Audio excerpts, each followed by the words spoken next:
Bonjour et bienvenue. Aujourd'hui, on se penche sur la dernière newsletter Quoi de neuf les devs, la numéro 149. Elle date du 22 septembre 2025. C'est la compilation hebdo de Fred chez Happy2Dev. Toujours très dense, toujours plein de trucs pour les devs, les sysadmins, les ops, enfin tout l'écosystème tech quoi. L'idée, c'est d'aller un peu plus loin que juste lire les titres. On va essayer d'extraire ce qui est vraiment pertinent, trouver les pépites et comprendre un peu les tendances. Alors, qu'est-ce qui ressort cette semaine? C'est parti, on regarde ça de plus près. Oui, c'est une bonne idée parce que, franchement, le volume d'infos en tech, c'est juste énorme. Une bonne curation comme celle-là, ça aide vraiment à pas se noyer. Et d'ailleurs, l'édito de cette semaine le dit bien non, il parle d'un monde de création permanent. Ça résume parfaitement cette ébullition constante. Tout à fait. L'édito met vraiment en avant cette passion des développeurs.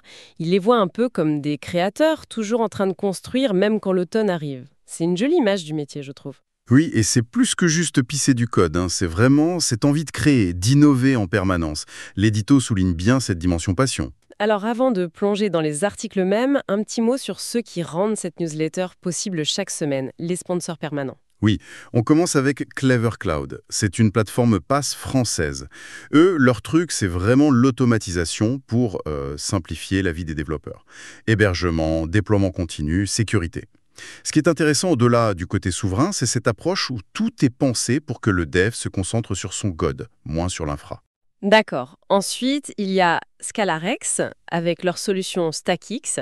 Ils la positionnent comme un soutien pour les projets qui tournent sur du LAMP classique. Linux, Apache, MySQL, PHP. Ils insistent sur la fiabilité, le support 24/7 et petit détail pratique, il y a un code promo Happy2Dev. Ça offre les frais d'installation, 145 €, c'est toujours bon à prendre. Et le troisième sponsor régulier, c'est Docstring. Eux, ils sont spécialisés dans la formation Python. Ils proposent une certification TOSA, ce qui est un standard reconnu sur le marché. Et le point clé, c'est que c'est éligible CPF et ça peut être financé par les OPECO, donc c'est une option solide pour ceux qui veulent monter en compétence sur Python de façon structurée et potentiellement financée. Parfait, c'est noté. Alors, chaque semaine, la newsletter met aussi en avant une personne. Cette fois, c'est Marie Ben Sultan. Elle est webmaster chez We Love Devs, in situ, et elle fait partie de la génération Z. Son premier conseil, il est assez direct, surtout pour les juniors. Soyez patient et persévérant. Elle parle d'une crise actuelle pour trouver sa place sur le marché. C'est un message très ancré dans la réalité du moment. On reviendra sur son parcours plus tard, c'est assez instructif. Et juste pour donner une idée de la variété des sujets dans ce numéro, ça parle de GPT-5, d'astuces SQL, du code source de Microsoft Basic qui ressort, de Prism pour Laravel, du langage Zig. Bref, il y a de quoi faire. Ouais, cette diversité, c'est typique de l'écosystème. C'est riche, mais ça peut aussi être un peu vertigineux. Il y a toujours des nouveautés partout. C'est exactement ça. Bon, allez, on attaque la section principale, le coin des lecteurs. C'est la sélection d'articles commentés par Fred. On commence fort avec un sujet technique, assez pointu, mais super puissant. L'observabilité avec les UProbes et eBPF. C'est basé sur un article du blog Little Joe.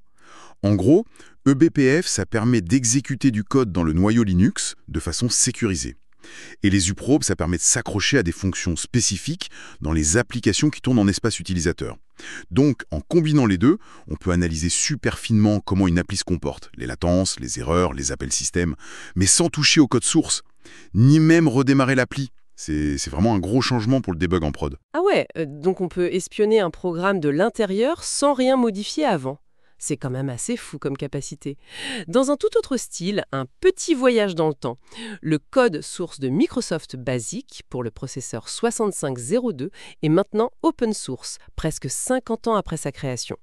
Il y a même cette histoire drôle du premier commit sur GitHub qui daterait de 1978. Bien avant Git ou GitHub. Un joli paradoxe temporel dans le versionning. Ah, oui, c'est un clin d'œil sympa à l'histoire de l'informatique. Ça rappelle les tout débuts de la micro. Autre article technique intéressant, c'est celui sur le développement Android en C, C++, avec le NDK, le Native Development Kit, ça vient de AKD. L'intérêt principal, c'est de pouvoir contourner les limites de performance de la machine virtuelle Java ou Kotlin pour des tâches qui demandent beaucoup de calcul. genre traitement d'images, jeux vidéo. Bon, évidemment, c'est plus complexe à gérer, mais ça permet aussi de réutiliser du code CC++ qu'on aurait déjà pour d'autres plateformes.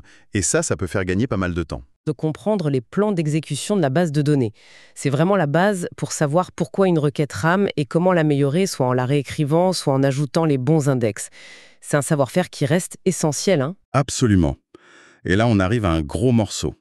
L'article d'Éric Burel qui tente de démystifier l'intelligence artificielle en expliquant la différence entre les modèles prédictifs classiques et les fameux LLM, les Large Language Models. Il fait un très bon travail de clarification, je trouve. Il rappelle que l'IA classique, c'est souvent prédictif. On entraîne un modèle pour une tâche bien précise, genre classer des images ou prédire des ventes. Les LLM, eux, sont entraînés sur une tâche beaucoup plus générale, prédire le mot suivant dans un texte. Et c'est de cette tâche, finalement assez simple, qu'émergent des capacités beaucoup plus larges et surprenantes. D'accord. Et l'article explique pourquoi ça a explosé maintenant? Qu'est-ce qui a rendu possible des outils comme ChatGPT, par exemple? Oui. Il explique que c'est une sorte de convergence de plusieurs facteurs, une sorte d'alignement des planètes tech, si on veut. Il cite point, l'architecture Transformers, qui gère bien les dépendances à longue distance dans le texte. Ensuite, la puissance de calcul, devenue accessible avec les GPU et TPU. Les frameworks logiciels comme TensorFlow ou PyTorch qui sont devenus matures. Il y a aussi l'infrastructure cloud pour entraîner ces énormes modèles. Les données massives, en gros tout Internet, et enfin la découverte des lois d'échelle. Scaling laws? Oui, en gros, on a découvert que plus on augmente la taille du modèle et la quantité de données, plus les performances s'améliorent de façon assez prévisible. Ce qui n'était pas forcément le cas avant. C'est vraiment la combinaison de tout ça qui a permis ce saut qualitatif récent. Et quelles sont les conséquences directes de cette émergence d'après l'article? Il soulève plusieurs points. D'abord, le coût d'inférence. Utiliser ces modèles, ça coûte cher en calcul, c'est pas neutre. Ensuite, c'est une vraie révolution pour le traitement automatique du langage, le TAL ou NLP en anglais. Souvent, un seul grand modèle peut faire le job de plein de modèles spécialisés d'avant. On parle de modèles de fondation. L'article donne l'exemple de Moirai, de Salesforce, pour les séries temporelles, pour montrer que ça dépasse même le simple traitement de texte. Et pour nous, les développeurs au quotidien, ça change quoi concrètement? On entend parler d'IA qui code, ce genre de choses. L'impact peut être énorme, oui. Au-delà des chatbots qu'on voit partout, l'article suggère l'utilisation des LLM pour créer des agents autonomes. Des agents capables d'interagir avec des systèmes complexes. Par exemple, utiliser un navigateur web pour faire une tâche donnée. Ça ouvre la voie à une automatisation beaucoup plus poussée, plus intelligente. Il mentionne même la possibilité de créer son propre assistant de code personnalisé avec des modèles comme Codestral. La vraie question que ça soulève, c'est comment ça va transformer le métier de développeur lui-même. Et justement, est-ce qu'il y a une piste de réponse? Est-ce qu'on voit apparaître un nouveau type de rôle? Oui, l'article parle du rôle de développeur LLM. L'idée, c'est pas que tout le monde va devenir un expert en entraînement de modèles, non. C'est plutôt qu'un nouveau type de développeur émerge, celui qui sait utiliser ces LLM, via des outils, des frameworks comme LangChain en Python ou le Vercel AI SDK en JavaScript par exemple. Ce développeur, il construit des applications en orchestrant les capacités de l'IA. Il gère les prompts, les flux de données, l'intégration avec d'autres systèmes. C'est plus une compétence d'intégration et d'application qu'une compétence de recherche fondamentale. L'article voit ça comme une évolution naturelle du métier. Une nouvelle corde à notre arc, en quelque sorte. C'est une perspective intéressante, ça replace le développeur au centre comme utilisateur et intégrateur de ces technologies. Bon, cette partie sur les articles de fond était vraiment dense. Justement, après cette section, la newsletter annonce une nouveauté côté financement. Oui, tout à fait. Après avoir mentionné le premier mini-sponsor qui est LBKE d'Éric Burel, qui propose d'ailleurs une formation LangChain, on reste dans le thème. Fred annonce une nouvelle offre de mini-sponsoring. L'idée, c'est de permettre à des entreprises, des projets ou même des freelances de se mettre en avant dans la newsletter avec des petits encarts dédiés. C'est un format plus accessible que les sponsors permanents. Exactement. Et pour le lancement, il y a une offre spéciale, 297 € pour être présent dans 52 numéros, c'est-à-dire une année complète. Au lieu du tarif normal qui sera de 397 €, cette offre de lancement est valable jusqu'à la fin de l'année 2025. Ça peut être une piste intéressante pour toucher une audience de développeurs et de pros de la tech de manière très ciblée. Ok. Alors, cette newsletter, c'est vraiment un millefeuille. On va pas pouvoir tout détailler en profondeur, mais passons quand même rapidement sur quelques autres sections, histoire d'avoir une vue d'ensemble. Oui, alors il y a le tour des réseaux, ça relaie des discussions vues sur les réseaux sociaux. Les titres sont parfois un peu interpellants. Genre, sommes-nous sur le point d'arrêter de penser par nous-mêmes? Ça fait écho à l'IA, forcément. Ou, plus terre à terre, est-ce que Slack est un racketteur? Et il y a aussi une recommandation pour une autre veille technique, la veille des ours de Berstek. Ça montre le côté partage de la communauté. Dans Tooltips, on est dans l'écosystème Laravel et sa stack Tool. On parle de Prism, qui est présenté comme un nouveau SDK agentique pour Laravel. L'idée, si je comprends bien, c'est de faciliter l'intégration d'IA générative dans les applis Laravel pour créer des agents.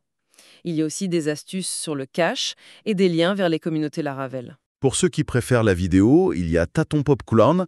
Ce numéro propose un épisode de Massy, de Clever Cloud sur l'IA, une vidéo qui explore le langage Zig, YZig, qui est un langage système assez moderne et qui monte, et une présentation des nouveautés de Go 1.25.